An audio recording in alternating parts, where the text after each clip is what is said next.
Este es un día muy especial para el Instituto Mexicano de Ingenieros Químicos, porque nos estamos dando a la tarea de capturar la idea de aquellos que le han dado forma, que le han dado el carácter a la ingeniería química en México.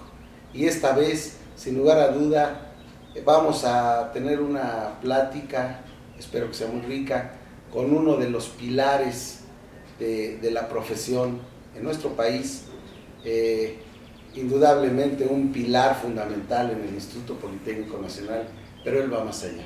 Él prácticamente ha impactado a nuestra profesión, yo diría que en todo el país. Me ha sorprendido ver que a donde él va siempre hay alumnos que lo recuerdan con mucho cariño, y bueno, esa es la razón por la que estamos aquí. El día de hoy,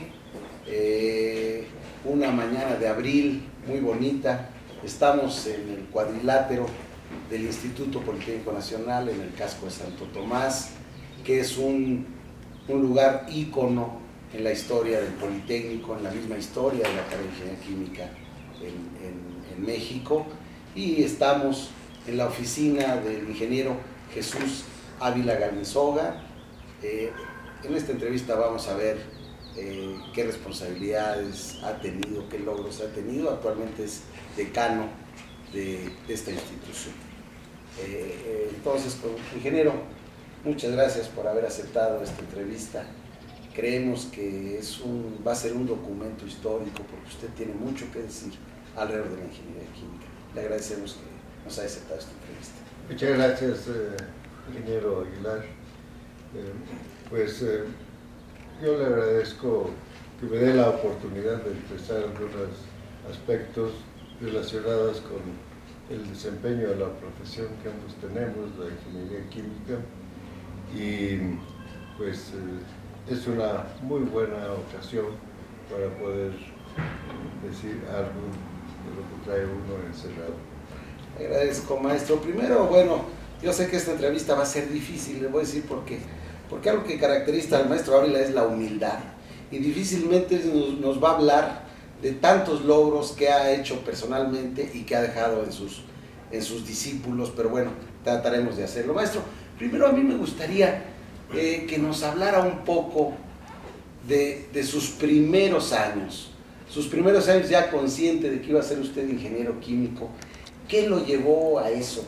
O sea, ¿qué hubo en su vida? ¿Qué vivencias tuvo que le hayan dicho a usted, yo voy a ser ingeniero químico? Porque recordemos que usted es de las primeras generaciones de ingenieros químicos en México, entonces no había la cultura para tener un amigo, un hermano, alguien que nos guiara sobre qué es la ingeniería química. ¿Qué lo llevó a usted, maestro, a ser ingeniero químico, a pensar en que usted iba a ser ingeniero químico? Mire, yo en realidad cuando entré al Politécnico a estudiar la vocacional, la estudié en el área de ciencias médico-biológicas, porque yo pensaba ingresar a la escuela médico-militar, yo quería ser doctor. ¿Por qué allá? Porque yo era ya huérfano de padre, de madre, y vivía solo aquí en Distrito Federal, y me costaba trabajo estudiar porque tenía que sostenerme trabajando. Nunca acepté estar en el internado, nada, quise tener cierta libertad, cierta movilidad. Entonces quise ser médico militar, pregunté allá que si aceptaban una vocacional del Politécnico, y me dijeron, sí, aquí lo que más interesa es pasar el examen.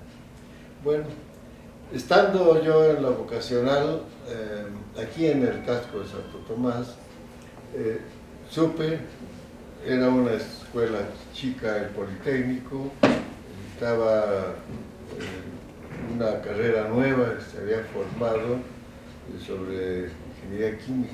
¿De qué tiempos estamos hablando, maestro? Estamos hablando de 1946, porque yo ingresé a la carrera en 47, pero en 46 fue cuando tuve toda esta situación. Se acababa de formar el maestro Estanislao Ramírez Ruiz, la había estructurado en 1945, le llamó ingeniero químico industrial para abarcar todas las áreas de la ingeniería química. Entonces vi, me compenetré un poco sobre de lo que se trataba y observé que tenía la gran ocasión de participar en el desarrollo industrial del país, aunque fuera una parte pequeña. Nadie pensaba en ese momento, estando en la escuela, en que iba a tener algún cargo, sino que, como nos decía el general Lázaro Cárdenas, los ingenieros egresados del Politécnico son obreros especializados. Y así pensábamos, nadie pensaba en entrar a una empresa para algún día dirigirla, sino todos para trabajar muy bien. Entonces, fue eso lo que me hizo cambiar de opinión, y en 1947 ingresé a la carrera dentro de la Escuela Superior de Ingeniería y Arquitectura, en la ESIA. Allí, en 47, en 48 se formó la ESICI y ya tuve 2 credenciales con la ESIA y 2 credenciales con ya ESICI, entonces me tocó a media carrera la formación de la escuela. Momentos cruciales, pero muy interesantes, muy importantes. Éramos casi todos humildes, de origen pues provinciano y con pocas posibilidades económicas, pero un gran entusiasmo que teníamos por capacitarnos, por hacer algo, ya que las empresas de la industria química y en general de proceso, y todas ellas pues tenían sus orígenes en empresas extranjeras. Maestro, esto usted está diciendo algo muy interesante, ese espíritu de trabajo. Quizá esa gran definición que nos está diciendo del general Lázaro Cárdenas, de los egresados del Politécnico son obreros calificados, nos dio un signo, digo nos dio porque yo soy egresado orgullosamente de la institución, un signo de una cultura del esfuerzo. Pero esa cultura, ¿de dónde viene, maestro? Porque yo quisiera que nos hablara un poco de ese tiempo. Los jóvenes ahora pues tienen sistemas de comunicación, tienen laboratorios, tienen bibliotecas, pero háblenos usted primero, si es posible, de quiénes les imbuyeron esa cultura del esfuerzo y cómo era ese México, todavía quizás semi-rural, semi-industrializado. Denos un panorama de esa época que usted vivió cuando decidió ser ingeniero químico. Mire, era una época que ahora la vemos como romántica. Había muy pocos profesionistas, todas las empresas de origen extranjero pues eran dirigidas, operadas por extranjeros, casi siempre con el origen de la empresa. Entonces había muy pocos ingenieros que pudieran participar en la empresa. Entonces fue una situación muy especial la que podemos hacer un corte. Vamos a ya van a arreglar 2 cosas. Arreglamos el sonido de los teléfonos y la ventana. Bien, mire, en esa época todos teníamos un gran interés en salir del subdesarrollo en que vivía el país. Queríamos destacar en el trabajo para por lo menos ser considerados como ingenieros de operación en las plantas o ayudantes de ingenieros de diseño o algo que nos sacara del constante subdesarrollo. Había la gran oportunidad porque pues, no tenía todavía ni 10 años de que había sido la expropiación petrolera y había un campo enorme de desarrollo. Cuando yo salí de la escuela tenía ofertas de trabajo en 3 lugares. Uno de ellos era Pemex, de otro era una empresa privada, Sal y Álcalis, y la otra era una salinera que explotaba la sal en las Islas Marías. Entonces había necesidad de profesionistas. y uno salía con un espíritu muy bien puesta en la camiseta, no nada más del instituto, sino del país, que destacáramos, pudiéramos sustituir a los extranjeros que habían salido junto con las empresas que se expropiaron. Maestro, ¿y ese espíritu de dónde viene? A mí me inquieta pensar en que usted lo dice con tanta seguridad, con tanta firmeza, y está hablando no de usted mismo, está hablando de usted solamente, sino de un grupo de jóvenes que con muchas ganas. Pero ¿de dónde viene eso? No puede venir de la nada. ¿Quién les dio, o qué gente, o qué hechos hicieron que usted estuviera en ese espíritu? Nuestros maestros de la escuela, que en su época, los años anteriores a nosotros, habían luchado por entrar a trabajar en alguna de las empresas, pero todas estaban perfectamente bien cubiertas con extranjeros, de todos los niveles, no nada más los directivos, sino los trabajadores especializados, los ingenieros de turno, todo estaba cubierto por extranjeros. Entonces, sentíamos hervir la sangre por hacer algo para que el país pudiera empezar a dar el despegue que todos esperábamos a través de una industria fortalecida y mexicana. Maestro, en su época, corríjame si no estoy en lo correcto, pero estaba el internado para estudiantes del Politécnico. Usted tuvo compañeros del internado, decía usted que no estuvo usted en el internado, pero tuvo compañeros. ¿Qué vivencia, qué recuerdos tiene usted de ese hecho histórico, de ese, algo que marcó al Politécnico, que fue ese internado que pues daba cobijo a los muchachos más desproveídos, con menos posibilidades, y que los hizo que estudiaran y que tomaran la profesión? ¿Qué recuerdo, qué vivencia tiene usted del internado? Mire, el internado, cuando yo lo conocí, cuando compañeros míos estaban en el internado, sí tenían ese espíritu. Venían sin nada, sin ningún recurso para vivir, para comer, pero con un gran ánimo por estudiar. Y el internado fue un lugar muy conveniente, muy adecuado, muy atinado por parte de las Cárdenas, porque allí se les daba cobija, se les daba alimento y se les daba un poco de recursos semanalmente que le llamaban pre para gastos que tenían todos, y fue muy bueno en un principio, pero lamentablemente fue evolucionando y después ya cambió. Ya después se formaron grupos que dominaban el control del internado, y hasta que las autoridades vieron la necesidad de cerrar. Pero cuando inició el Politécnico, los llamó aquí Juan Dios Batis, exactamente aquí en el cuadrilátero, para decirles que aprovecharan la gran oportunidad que el gobierno federal les estaba dando de estudiar,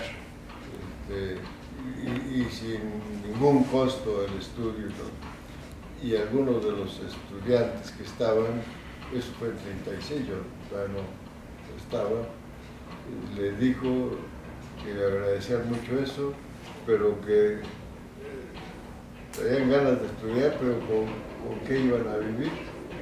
No tenían dónde albergarse ni recursos para alimentarse. Entonces había el estadio Camilo Díaz, y inmediatamente Juan Dios Batis mandó cubrir la parte cónica y la cerró, y hizo alrededor del estadio lugar habitable. Consiguió camas, consiguió alimentos aquí y allá, y así estuvieron los muchachos estudiando. Entonces, un apoyo increíble para este grupo de muchachos que venían, pues nada más con conocimientos y ganas de estudiar. Oh, qué interesante esta perspectiva que nos da el Politécnico, maestro, queda para el recuerdo, yo creo, perenne de todos los egresados. Pero bueno, esta entrevista, entre otras cosas, yo creo lo más importante es hablar de Jesús Ávila Galdezoga. Y bueno, me llamó la atención cuando usted nos dijo que pues, usted vino joven, niño casi, y pues ya huérfano de padre y madre. Usted ahora es una persona con un reconocimiento fundamentalmente, además de por su progreso profesional, por sus valores personales. También, ¿de dónde vienen esos valores, maestro? Usted nos habla de un niño huérfano que ahora se convierte en un pilar moral de esta institución. ¿De dónde le viene o de dónde tomó usted esos valores? ¿Qué lo fue formando a usted desde que tiene conciencia hasta su vida profesional? ¿Qué hace que un niño huérfano con tantas carencias se convierta en un pilar con una gran solvencia y calidad moral para toda una comunidad como es la del Politécnico? Bueno, básicamente fue que supe aprovechar las oportunidades que el país estaba ofreciendo, los gobiernos de esa época,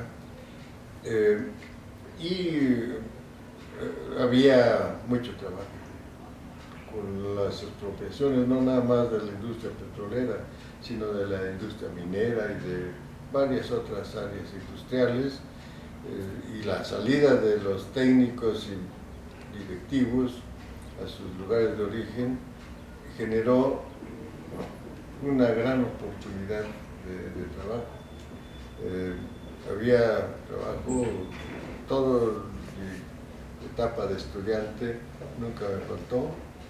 Antes de cumplir 18 años, pues solamente de aprendiz podían recibirme, y luego ya fui ayudante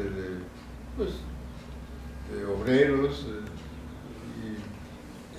y entonces fui captando bastante cómo hacía falta tener ciertos conocimientos, cierta capacidad para poder ayudar un poco al desarrollo del país.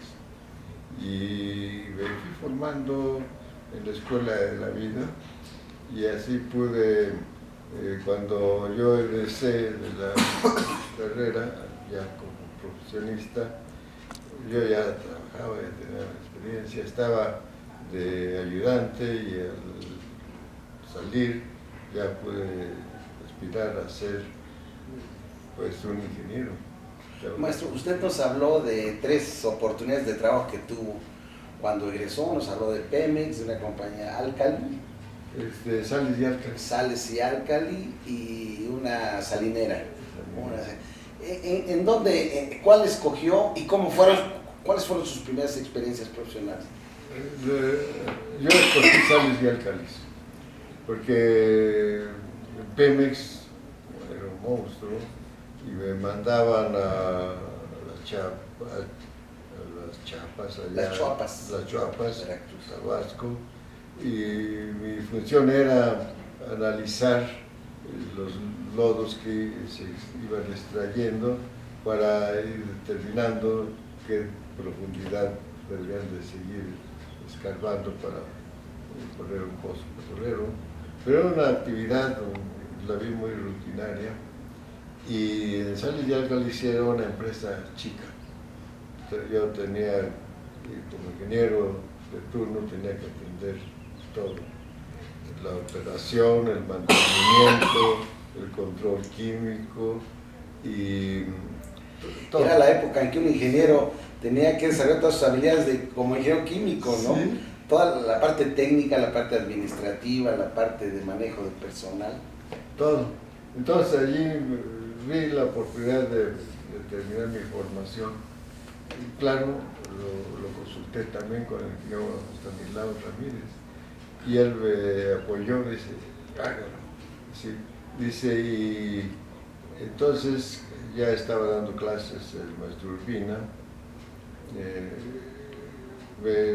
lo asignaron para dirigirme la tesis y el maestro Urbina me pidió que entrara a trabajar como auxiliar de la impartición de cátedra. Y me dijo, ¿Qué materia era, maestro? él daba ingeniería química. Ingeniería química. Sí, así se llamaba las operaciones unitarias. Y don Estanislao me dijo, no, usted va de titular y va a dar otro curso de diseño. No se daba, se iba a implantar. Diseño de plantas industriales. Diseño de plantas industriales y de equipos.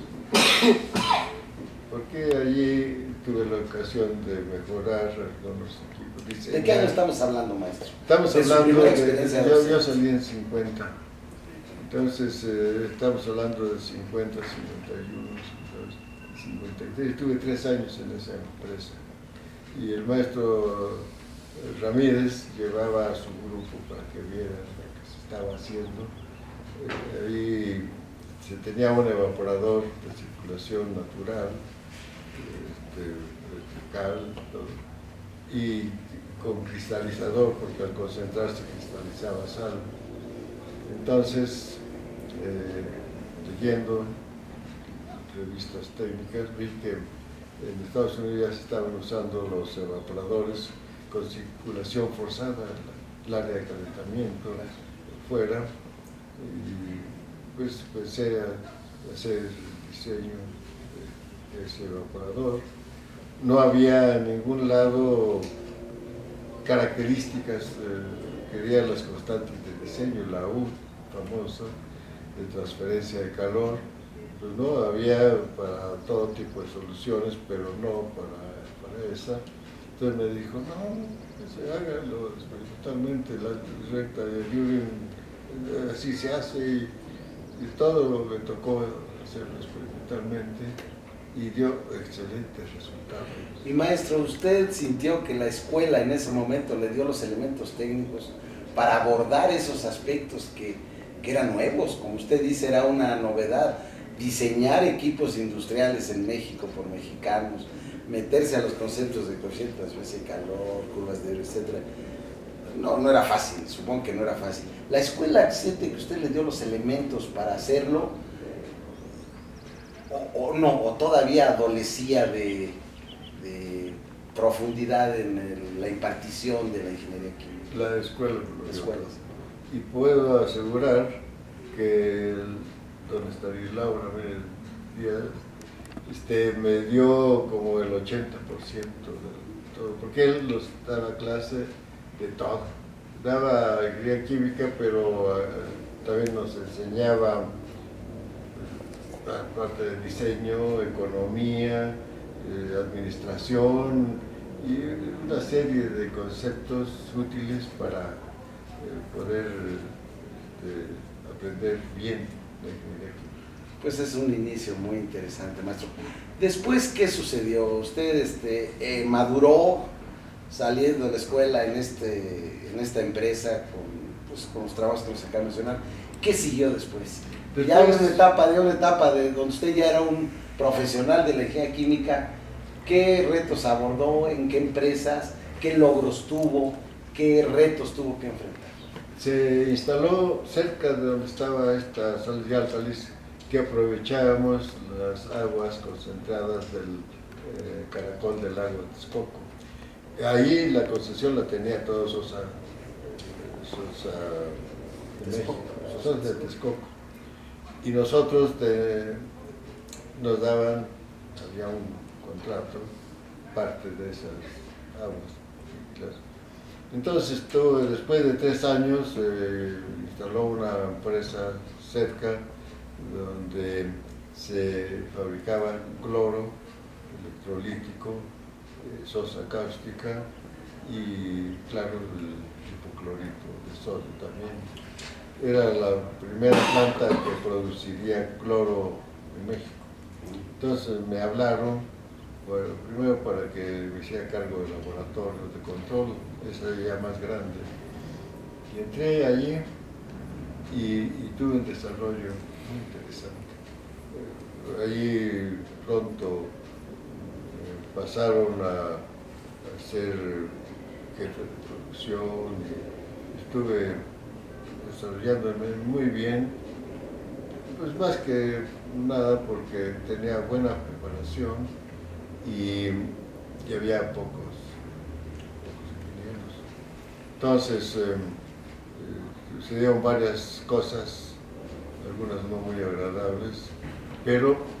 ¿Por qué no nos las narra, maestro? Las agradables y las no agradables, porque eso es lo que queremos ver. ¿A qué problemas se enfrenta un ingeniero químico? Miren, ¿Qué sucedió? allí la fábrica de cloro era celdas electrolíticas con ánodo de grafito y cátodo de mercurio.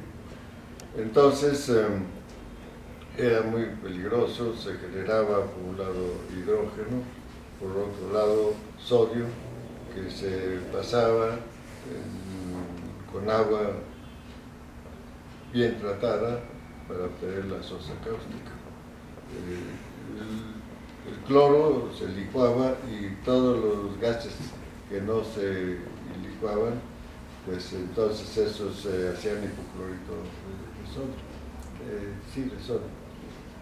Había secadores antes de pasar el cloro a los compresores. En una ocasión, ahí había que tener un control en todas las áreas. Uno de los secadores